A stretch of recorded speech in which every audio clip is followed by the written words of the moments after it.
The Amazon River in South America is the largest river in the world by water volume. It is the second longest river after the Nile River.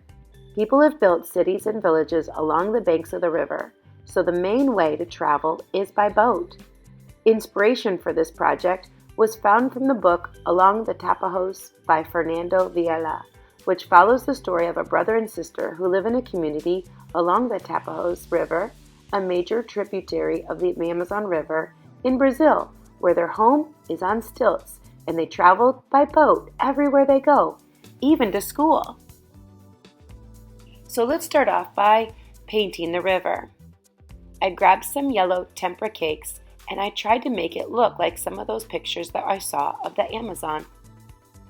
While that's drying, go ahead and grab some of these water elements or water animals that you can feel free to add to your project later.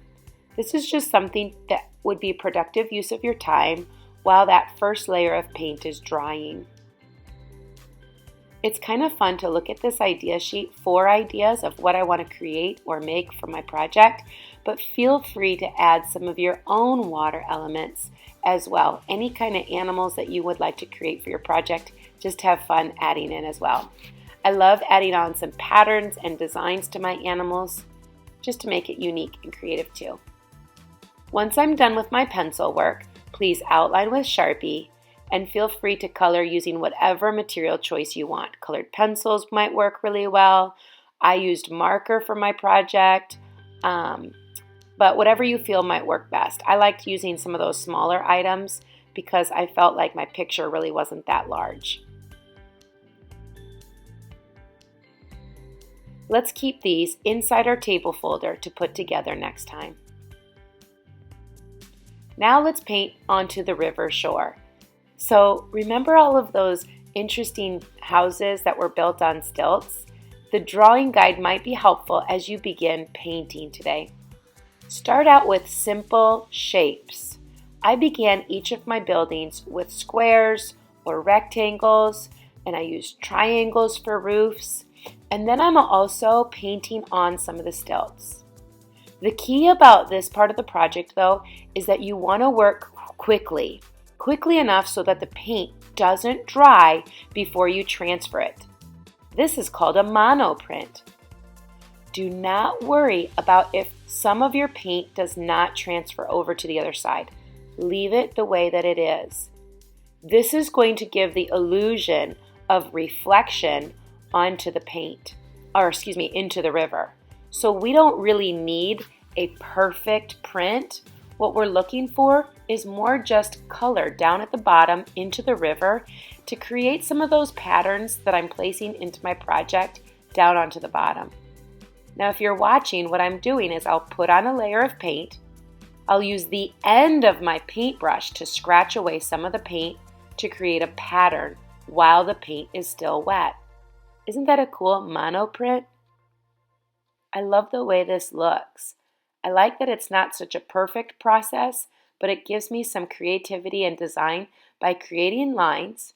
And before that paint is dry, I love the way that it looks, just printing to the other side and just showing a glimpse of what is going on at the top of my page. Once I'm done with the houses, I'm going to create the same type of project by doing some foliage. What kinds of green things are growing around my houses? So again, I'm just using my brush to paint on, using the scratching method, and printing to the other side. Isn't that cool? Now, let's go back to our table folder where we started out by drawing our river elements. I'm going to go ahead and cut that out, each of my animals that I wanted to put into my project. And then once I've cut those out, try to at least have 3 for your project. You could have more, but I just thought 3 would probably be a good number. And glue those down to your river. Once I've glued my river elements into my project, in the water part, I'm going to add a little bit of white ripple going around my project. Just using like some white paint or some white oil pastel.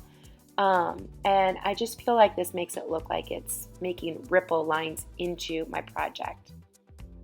White oil pastel might work just as well. And then lastly, I'm going to grab my Sharpie and going back to the idea sheet that has my houses, I'm going to create the rest of the details only on the top part of my houses. Remember, the bottom is just a reflection. The reflection will have less detail, but the top part can have plenty of details. This is what really makes it look cool, don't you think? I totally loved working on this project. I thought it was a cool and interesting way to create artwork and that tells a little bit of a story. I hope that you enjoyed it just as much as I did, and happy art making, boys and girls.